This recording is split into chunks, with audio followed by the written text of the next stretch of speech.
Hello అండి. అందరికీ hi. ఎలా ఉన్నారు అందరూ? బాగున్నారా?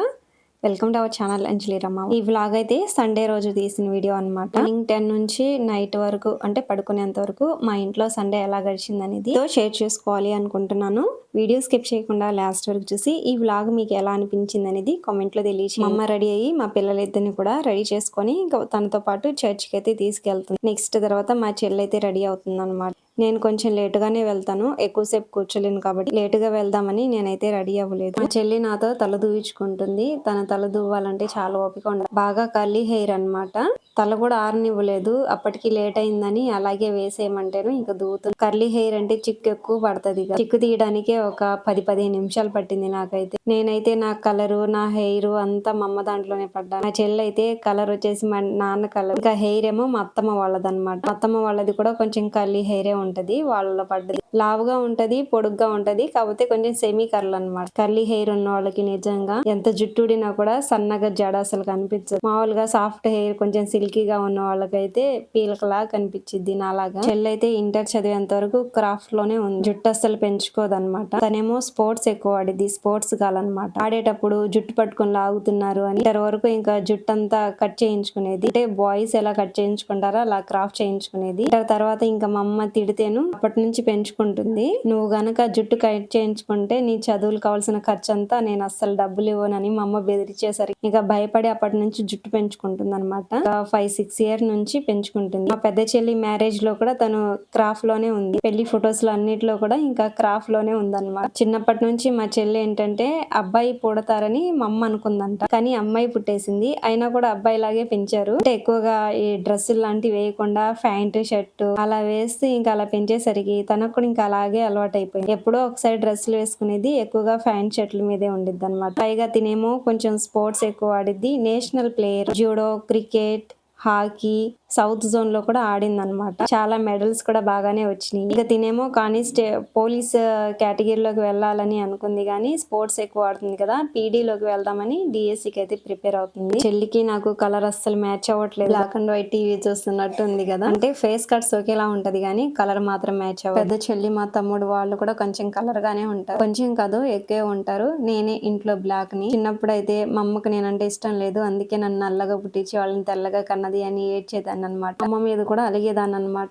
అంటే తెలిసి తెలియని వయసు కదా, అలాగే అనుకుంటారు ఎవరైనా. తర్వాత తెలిసింది నేను మా అమ్మ కలర్ అని. చెల్లైతే ఈ రోజు సండే ఇంకా ఆఫ్టర్నూన్ ప్రేయర్ నుంచి వచ్చిన తర్వాత వెళ్ళిపోతాను అంటుంది. బతిమలాడుతున్నాను గురువారం దాకా ఉండమ్మా అని. గురువారం అయితే ఇంకా 10 days అయిపోయింది, స్టిచెస్ తీసేస్తారు కదా, ఇంక ఈజీగా నేను కూడా ఉండొచ్చు అని బతిమలాడినా కూడా ఆహా ఉండను అంటుంది. అంటే హాస్టల్ ఫీజు అను స్టడీ హాల్ ఫీజు వేస్ట్ అయిపోతుంది, కట్టేసి వచ్చాను, ఇక్కడ ఉండి చేసేది ఏముందని అంటుంది అనమాట. మా చెల్లి ముందు ఉంటానండి, తర్వాత ఎప్పుడు తిక్కలేస్తే ఇంకా అప్పుడు వెళ్ళిపోయి. ఫస్ట్ ఏమో హోమ్ సిక్ అనేసి వచ్చేసింది, తర్వాత వచ్చిన తర్వాత ఇంకా హోమ్ లోనే ఉండబుద్ధి కావట్లేదు. ఉన్న వారం రోజులైనా సరే నన్ను మంచిగా కేర్ తీసుకున్నాను. మా పిల్లలు కూడా ఇంకా సాయంత్రం ఉదయం స్నానం చేపి వాళ్ళకి ఇంకా అన్నం తినిపించడం, కొట్ల దగ్గరికి వెళ్ళి కొనిపించడం లాంటివి చేస్తూ ఉండేది కదా, కొంచెం నాకు కూడా ఫ్రీగా అనిపించేది. ఇంకా మా చెల్లి లేకపోతే ఇంక నా చుట్టే తిరుగుతూ ఉంటారు, అందుకే కొంచెం ఇబ్బందిగా అనిపించి ఉండమని అడుగుతున్నాను. కానీ అసలు ఉండనంటే ఉండనని వెళ్తుంది అనమాట. ఇంక వాళ్ళ పిన్ని ఉంది కాబట్టి ఇంకా పిన్ని పిన్ని అని ఆమె చుట్టే తిరుగుతారు పిల్లలు. ఫ్లవర్స్ అయితే కనకంబరాలు మా ఇంటి నుంచి ఇంకా మా అమ్మ వెళ్ళి కోసుకొని వచ్చింది. వారం నుంచి ఇంకెవ్వరు కోయట్లేదు కదా, అన్ని వాడిపోయి రాలిపోతున్నాయి, వేస్ట్ అయిపోవడం ఎందుకని ఇంకా తీసుకొచ్చింది అనమాట. మల్లెపూలు అయితే మా చెట్టు మీదని, అంటే మా అమ్మ వాళ్ళ చెట్టు మీదని కొన్ని నేను పెట్టుకున్నాను, కొన్ని మా చెల్లికి పెట్టాను, మా అమ్మ కూడా పెట్టుకుంది. ఒక 2-3 మూరల దాకా పూలు అయితే వచ్చినాయి అన్నమాట. ఇంకా చర్చ్ అయితే మా ఇంటికి పక్కనే ఉంటది కదా, నేను కూడా ఇంకా లాస్ట్ లోకి వెళ్ళి పే చేసుకొని ఇంకా మా ఇల్లు కూడా చూసి వచ్చాను. వస్తూ వస్తూ మా చెల్లి అయితే వీళ్ళిద్దరిని ముందు తీసుకొచ్చింది. అంటే మా పెద్దమ్మాయిని చిన్నమ్మాయిని బైక్ మీద తీసుకొచ్చేసి నేను వెనకాల చిన్నగా నడుచుకుంటూ వచ్చాను. వచ్చేసరికి వీళ్ళు ఐస్ క్రీమ్ తింటున్నారు. మా పెద్దమ్మాయి ఏమో ఫ్రిడ్జ్ లో దాచిపెట్టుకొని అందరు తినేసిన తర్వాత అందరికి చూపిస్తూ నోరూరిస్తూ అప్పుడు తిందామని దాచిపెట్టుకొని అందరు తింటుంటే సైలెంట్ గా ఉంది. ఇంకా ఆఫ్టర్నూన్ అన్నం తినేసారు వీళ్ళు. తినేసిన తర్వాత ఇంకా ఈ కొట్టంలో ఉంటారన్నమాట. వరండా అయితే రేకులదని చెప్పాను కదా, సెగ మామూలుగా లేదు. కుర్చీలో కూర్చున్నా కూడా కుర్చీలు కూడా కాలుతున్నాయి. అందుకని ఇంకా పిల్లలకి ఉయ్యాలు కూడా అక్కడే ఉంటది. మా అమ్మాయి వెళ్తుందని మా నానేమో జామకాయలు బొబ్బస్కాయలు తీసుకొచ్చారు. మాకు ఒకప్పుడేమో 8-10 ఎకరాల వరకు బత్తాయి తోట ఉండేదన్నమాట. చిన్నప్పుడు నేను మా చెల్లి బత్తాయి తోట కాపులకి వెళ్ళేవాడు. అంటే హాస్టల్ నుంచి హాలిడేస్ కి వస్తాం కదా, మామూలుగా ఆడికెళ్ళి కూర్చోవడం. పెద్ద వేప చెట్టు అయితే ఉండేది మా తోటలో. దాని కింద కూర్చొని బత్తాయిలు తింటూ క్యారేజ్లో అన్నం పెట్టుకుని వెళ్ళేవాళ్ళం అనమాట. ఇంకా ఉదయం వెళ్తే సాయంత్రం దాకా బత్తాయిలు తింటూ అన్నం తింటూ అక్కడే డాన్స్లు వేసుకుంటూ పాటలు పాడుకుంటూ ఉండేవాళ్ళం చిన్నప్పుడు. తర్వాత ఇంకా మాకు కొంచెం అప్పులయ్యి ఇంకా మా నాన్న కూడా బత్తాయి తోట 10 ఎకరాలను అయితే వేరే వాళ్ళకి అమ్మేశారు. వేరే వాళ్ళు ఇలా జామకాయలను బొబ్బస్కాయలు తోటలు వేసుకున్నారు అందులోనే. కాబట్టి మా నాన్న ఎప్పుడైనా తినాలి అంటే మా కోసం తీసుకురావాలి అనుకుంటే మాత్రం తీసుకొస్తాడు. వాళ్ళు ఏమన్నారు, కోసుకెళ్ళమని అంటారు. అంటే మా నాన్న అమ్మిన పొలమే కదా, పైగా తక్కువ రేటుకి అమ్మేశారు అప్పటికప్పుడు అర్జెంట్ గా డబ్బులు కావాలంటే. అందుకని ఇంక వాళ్ళు ఏమన్నారు అనమాట, కోసుకెళ్ళమని అంటారు. ఇంకా జామకాయలు బొబ్బస్కాయలు అయితే మా చెల్లి వెళ్తుందని తీసుకొచ్చారు. ఆఫ్టర్నూన్ నేనైతే అన్నం తింటున్నాను. మా అమ్మ నా కోసం బీరకాయను అందులో కొంచెం పాలేసి చేసింది. వాళ్ళ కోసం అయితే పప్పు వండుకున్నారు. పప్పు తినకూడదు కదా అని ఇంకా బీరకాయ వండింది అనమాట. మధ్యాహ్నం పూట మా చిన్న కూతుర్ని అన్నం తినమంటే తినకుండా ఇక వాళ్ళ తాతయ్య తీసుకొచ్చాడు కదా బొబ్బస్కాయలను జామకాయలను తిని ఇంకా దాంతోనే సరిపెట్టుకుంది. ఆఫ్టర్నూన్ టైం ఇంకా కాసేపు నేనైతే నిద్రపోయాను అన్నం తినేసి. టాబ్లెట్లు వేసుకుంటున్నాను కదా, ఇంకా నిద్ర వచ్చేసింది. లేదంటే మధ్యాహ్నం పూట నాకు అస్సలు నిద్ర రాదు. నైట్ మాత్రం 9ంటికి నిద్రపోయి ఉదయం 5కి 6కి అయినా లెగుస్తాను. ఇంకా అప్పటి నుంచి ఇంకా ఆఫ్టర్నూన్ నాకు అస్సలు నిద్ర రాదు. పైగా అమ్మ వాళ్ళ ఇంట్లో ఉన్నాను కదా, ఏ పని లేదు, బోర్ కొడుతుందని సండే కదా చికెన్ తీసుకురావడానికని మా నాన్నను మా ఆయన వెళ్ళారు ఊళ్ళోకి. ఎలాగో ఖాళీగా కూర్చొని ఉన్నాను కదా అని చిన్నులపాయలను అల్లం వెల్లుల్లి పేస్ట్ చేయడానికని అన్ని క్లీన్ చేసి ఇచ్చాను. ఇంకా వాటిని మా చెల్లి శుభ్రంగా కడిగి మిక్సీ పడుతుంది. మా అమ్మేమో రొట్టెలు చేద్దామని వేడి నీళ్ళు కాగబెడుతుంది. ఆఫ్టర్నూన్ మా చెల్లి వెళ్తానంది కానీ మేమే ఉంచామన్నమాట. అంటే చికెన్ తీసుకొస్తున్నాం కదా, తినేసి ఇంకా మండే మార్నింగ్ ఎర్లీ మార్నింగ్ వెళ్దూలే అని ఇంకా మేమే ఆపేసాం. అందుకని ఇంకా బలవంతంగా ఉంది. చెల్లి చికెన్ పకోడీ బాగా చేసిద్ది అనమాట. అన్ని వంటలు వచ్చు కానీ ఏమీ రానట్టుగా యాక్షన్ మళ్ళీ అన్ని వచ్చు అంటే ఎక్కడ వండించుకుంటామోనని ఆమె అసలు ఏమి రానట్టుగానే ఉండేది. కానీ చికెన్ పకోడీ మాత్రం ఇంట్రెస్ట్ గా తింటది, చేసిద్ది బాగా. చికెన్ పకోడీ చేసి పెట్టమని నేనే ఆపేసాను. ఇంకా తనకి చికెన్ బాగా ఇష్టం అనమాట. చికెన్ తినకుండా వెళ్ళడం ఎందుకులని ఇంకా కూడా ఆగిపోయింది. హాస్టల్లో కూడా పెడతారు వెళ్తానంది, కానీ హాస్టల్లో ఇంట్లో చేసినంత బాగా ఉండదు కదా. మా వారేమో ఇంకా కోడిని తీసుకొచ్చారు. చికెన్ కట్ చేసే లోపల మా అమ్మ అయితే రొట్టెలు చేసేస్తుంది. పాపం మా పొగలో కన్నీళ్లు కాచుకుంటూ మా కోసం చేస్తుంది అనమాట. ఏడుపు వచ్చేస్తుంది ఆ పొగకి. కట్టెలు సరిగ్గా మండట్లేదు అనుకుంటా ఇవి. మా అమ్మ ఏమో చికెన్ ఎప్పుడు కట్ చేస్తే ఎప్పుడు చికెన్ పకోడీ చేసుకొని తిందామని కోడి తెచ్చిన దగ్గర నుంచి ఎదురు చూసి చూసి చూసి లాస్ట్కు నీరసం వచ్చి ఇప్పుడల్లా అయ్యేలా లేదని పడుకుంది. మా వారు చికెన్ కట్ చేసి ఇవ్వంగానే గబగబా ఇంకా తనకు కావాల్సినంత వరకు చిన్న చిన్న ముక్కలు అయితే కట్ చేసుకుంటాం. మామూలుగా అయితే చికెన్ బాగానే తినిద్ది కానీ ముట్టుకోదనమాట, స్మెల్ వస్తుందని. ఇంకా ఆమె చికెన్ పకోడీ కోసమని చేసుకుంటుంది. మా చెల్లి చికెన్ పకోడీ చేస్తుంది ఇప్పుడు. ఏమేమి కావచ్చు, ఉప్పు, కారం, పసుపు, అల్లం వెల్లుల్లి పేస్టు, ధనియాల పొడి, చికెన్ మసాలా, గరం మసాలా, ఒక లెమన్, ఒక ఎగ్ అండ్ ఒక ½ కేజీ పైన చికెన్ ఉంది. మొక్కజొన్న పిండి,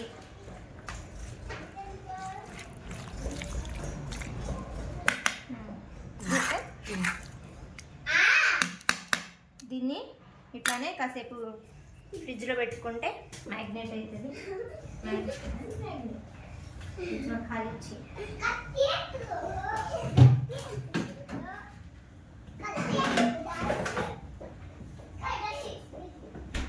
ఫ్రిడ్జ్లో పెట్టేసుకున్నాను. సర్దకపోతే మళ్ళీ అమ్మ తిట్టిద్ది. అక్కడ ఉన్నాయి అక్కడ పెట్టానని. మీరేం చిన్నపిల్లల పెళ్ళి ఇక్కడికి వచ్చారు, చదువుకోరా, అత్తళ్ళు ఇంటికి వెళ్ళిపోయి ఏం చేస్తారని తిడుతుంది. అమ్మ భయంతో సర్దుతుంది తప్ప మన పని అయిపోయింది. ఇంకా గుడ్డు మా చెల్లి ఇంకా తను ప్రిపేర్ చేసే లోపల లేట్ అయిద్దామని పిల్లలు ఆఫ్టర్నూన్ కూడా అన్నం తినలేదు కదా, వాళ్ళ కోసం సపరేట్ గా కారం లేకుండా చికెన్ అయితే వండుతున్నాను. మామూలుగా అయితే నేను వండేదాన్ని మా భాషలో అయితే కారీ బోటి అంటారు, తెలుగులో ఏమంటారో తెలియదు కానీ టేస్ట్ అయితే చాలా బాగుంటుంది. మామూలుగా బ్లడ్ వేసి కూడా నల్లలాగా ప్రిపేర్ చేసుకుంటారు. బ్లడ్ లాంటివి వాడకూడదు కదా, మంచిది కాదుగా. అన్ని ఇన్ఫెక్షన్లు అన్ని బ్లడ్ లోనే కదా ఉండేవి. బ్లడ్ అయితే అసలు వాడకూడదు, కోళ్ళవి గానీ మేకలవి గానీ. ఒకప్పుడు మేము అలాగే తినేవాళ్ళం, ఇప్పటి నుంచి ఇంకా మానేసుకున్నాము ఈ మధ్యలో. ఇప్పుడు నేను చేసేది అయితే కారీ బోటి. ఇందులో ఏమి వేయరు, ఓన్లీ ఉల్లిపాయలు టమాటాలు వేసే చేస్తారు. ఉప్పు పసుపు వేసి బాగా ఉడికిస్తారు అంతే. కొంచెం చింతపండు రసం కూడా వేస్తారనమాట. కొంచెం వాటర్ ఇంకా ఇంకిపోతుందనే లోపల మన ఇంట్లో పిండి ఉంటది కదా, బియ్యం పిండి గానీ లేదంటే మేము చేసుకునే రొట్టెల పిండి గానీ లాస్ట్ లో వేస్తారనమాట, కొంచెం గ్రేవీగా రావడానికి. టేస్ట్ అయితే చాలా బాగుంటుంది. ఎప్పుడైనా స్పెషల్ గా అది చేసి చూపిస్తాను కుదిరినప్పుడు. ఎవరి పనిలో వాళ్ళు ఉన్నారు. మా అమ్మేమో రొట్టెలు చేస్తుంది, మా చెల్లెమో ఇంకా బయట పని చూసుకుంటుంది. ఇంకా లేట్ అయిద్దేమోనని నేనే చేస్తున్నాను. పెద్దగా ఇబ్బంది ఏం లేదు, నుంచోనైనా సరే వంట చేసుకోగలుగుతున్నాను. అంటే కింద బెండ్ అవ్వాల్సిన అవసరం లేకుండా అన్ని పైనే ఉంటాయి కదా, ఇంకా చేసేద్దాంలే అన్నట్టుగా చేస్తున్నాను అనమాట. మామూలుగా ఓపెన్ సర్జరీ అయ్యి ఉంటే గనక ఇబ్బంది పడేదాన్ని. లాప్రోస్కోపీ సర్జరీ కదా, ఫ్రీగా ఉంది. ఫస్ట్ 2-3 డేస్ మాత్రమే కొంచెం ఇబ్బందిగా అనిపించింది, ఇప్పుడైతే బాగుంది. పిల్లల కోసమని మా అమ్మ కొన్ని మెత్తటి ముక్కలు అయితే తీసి పెట్టింది. కారం కూడా తింటారు కానీ ఎక్కువ నీళ్లు తాగుతారు. ఒక ముక్క తింటే ఒక గ్లాసు నీళ్లు తాగుతారు. ఇంకా వాళ్ళు తినకుండా మనం తింటే బాగోదు, అందుకని ఇంకా వాళ్ళ కోసం సపరేట్ గా అయితే చేసి పెట్టేశాను. మా చెల్లి అయితే చికెన్ ఉన్నప్పుడు ప్రతిసారి ఇంకా థమ్స్అప్ కంపల్సరీగా తీసుకురావాల్సిందే. ఇంకా ఆమె తీసుకొచ్చి ఫ్రిడ్జ్ లో పెట్టిందా, వీళ్ళు చిన్నపిల్లలు ఊరుకోరు, ఇక గ్లాస్ లో పోసేదాకా ఏడుస్తూనే ఉన్నారు. అందుకని వాళ్ళిద్దరికి ఇంకా చిన్న చిన్న గ్లాస్ లో పెట్టించింది. మా చెల్లి అయితే చుక్క ముక్క ఉండాలి అన్నట్టుగా ఆమె చికెన్ ఉన్నప్పుడు ప్రతిసారి థమ్స్అప్ కంపల్సరీగా. ఇంకా నేనైతే కారీ బోటీ చేసేసాను. అమ్మకి ఇంట్లో పనితోనే ఇంకా సరిపోయింది. ఇంకా పాలు తీయడానికి కూడా టైం లేదని ఈసారి మాత్రం గేదెల దగ్గర పాలు మా నాన్న తీస్తున్నారు. మా అమ్మ లేనప్పుడు కూడా మా నాన్నే తీసుకుంటారు. మా అమ్మ మాత్రం ఇంకా రోజు ఉదయం సాయంత్రం తీసి గోర్లు కూడా నొప్పులు అవుతున్నాయంట, అందుకని ఇంకా మా నాన్నకి అప్పగిచ్చేసింది. ఇంకా నేను పిల్లల కోసం సపరేట్ గా వండాను కదా, అది రెడీ అయిపోయింది. ఇంకా మా అమ్మ ఏమో చికెన్ పకోడీ చేయడానికి గ్యాస్ ఖాళీ లేదనమాట. ఒకదాని మీద మా అమ్మ ఏమో కర్రీ చేస్తుంది, ఇంకొక పొయ్యి మీదేమో అన్నం ఉడుకుతుంది. అంతలోకి మా పిల్లలకని తినిపిస్తుంది, తను కూడా మా పిల్లలు అయితే చికెన్ ఉన్నప్పుడు అన్నం తినమని అనాల్సిన అవసరమే లేదు. విడి టైంలో మాత్రం ఇంకా బతిమలాడుతూ ఉండాలి, వాళ్ళు వెనకాల పడతా ఉండాలి. చికెన్ ఉన్నప్పుడు మాత్రం ఇంకా వాళ్ళే అసలు పెట్టకపోయినా పెట్టించుకొని మరి తింటారు. చిన్నమ్మాయి అయితే చికెన్ ముక్కలు ఎక్కువ ఇంట్రెస్ట్ గా తినిద్ది అనమాట. మళ్ళీ అన్నం తినదు, చికెన్ ముక్కల వరకు తినేసి పక్కన పెట్టేసింది. మా చెల్లి ఎప్పుడు చేస్తే ఎప్పుడు తిందామని ఇంకా మేమంతా ఎదురు చూస్తున్నాం. రేపటి నుంచి మా చెల్లి ఉండదు అనమాట, వెళ్ళిపోతుంది. ఫస్ట్ 2 డేస్ కొంచెం ఇబ్బందిగానే ఉండిద్ది అనుకోండి, ఇంకా ఆ తర్వాత అలవాటు చేసుకుంటాము తప్పదుగా. వండమని బతిమలాడుతున్నాను కానీ అసలు ఇంకో మాట మాట్లాడితే మాత్రం నేను ఇప్పుడు వెళ్ళిపోతానని బెదిరించేసింది. 2 డేస్ ఉండు, నీ స్టడీ హాల్ ఫీజు నేనే కడతానని చెప్పాను కానీ ఇంకా వినిపించుకోవట్లేదు అనమాట. అమ్మ వాళ్ళు కొంచెం కారం ఎక్కువ తింటారు, మేము కొంచెం తక్కువే తింటాము. గసగసాలను చెక్క లవంగాలు ఇవన్నీ నూరుతుంది చికెన్ కూరలకు వేయడానికి. మా చెల్లేమో ఇంక వాళ్ళ కోసం నేను చేశాను కదా, తనకు బాగా నచ్చిందంట. కారం లేకుండా చిన్నపిల్లలు కానీ చేస్తాను మొక్క, నేను కూడా వాళ్ళతో పాటు తింటాను. మా పిల్లలేమో నా కోసం చేస్తేను నువ్వు తినేస్తున్నావు ఏందని మా చిన్నమ్మాయి అరుస్తుంది. చికెన్ పకోడీ చేసుకొని మా అమ్మాయి ప్లేట్లో చూసారా ఎలా అరేంజ్ చేసుకుని కోసం కొంచెమే ఉంచింది, తను మాత్రం ప్లేట్ నిండా పెట్టుకొని ఇంకా 3-4 నిమ్మకాయలు కట్ చేసుకొని ఉల్లిగడ్డలు కట్ చేసుకొని మ్యాచ్ చూస్తూ హాయిగా తింటుంది. చికెన్ పకోడీ అయితే మా మద్దలు చేసింది, షాప్ టేస్ట్ కూడా అదిరింది.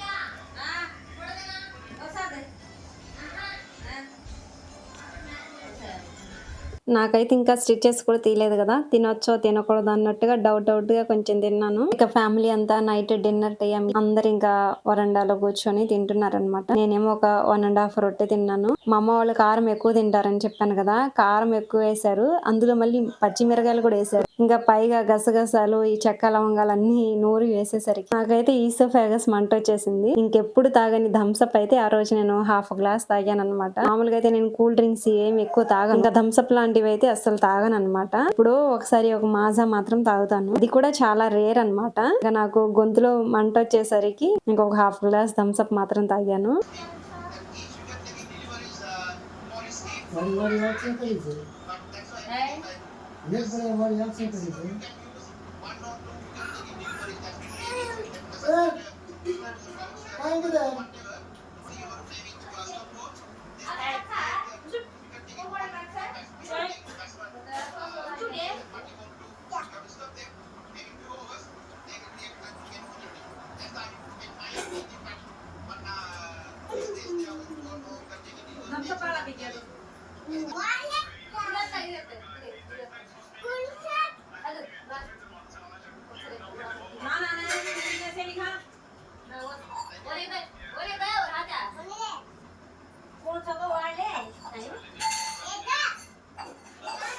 అమ్మాయికి అయితే అంటే మా పెద్ద అమ్మాయికి 10 డేస్ బ్యాక్ తడపరిలాగా పోస్తుంది అనమాట. టైఫాయిడ్ ఫీవర్ తో పాటు లోపల తడపరి లక్షణాలు కూడా ఉందని చెప్పారు డాక్టర్ గారు. అందుకని ఇంకా ఈ రోజుతో 9th డే అనమాట, సండే రోజు. అందుకని ఒక చికెన్ అంటే కోడి తీసుకొచ్చి కోసారనమాట. ఇంకా అందరం తినేసిన తర్వాత లాస్ట్ లో మా అమ్మ కూడా తింటుంది. మా అమ్మ ఎప్పుడు మాతో కలిసి అస్సలు తినదు. లాస్ట్ లోనే మేమందరం తినేసిన తర్వాత తినేసి అందరూ ఆరు బయట సేర్ తీరుతున్నారు. ఇంకా సండే రోజంతా ఇలా గడిచింది అనమాట. ఎలా అనిపించింది ఈ వ్లాగ్? నచ్చిందా? నచ్చితే గనక మన ఛానల్ ని సబ్స్క్రైబ్ చేసుకొని ఇలాగే సపోర్ట్ చేస్తానండి. సరేనండి, నెక్స్ట్ వ్లాగ్ లో మళ్ళీ కలుద్దాం. బాయ్ అందరికి, టేక్ కేర్.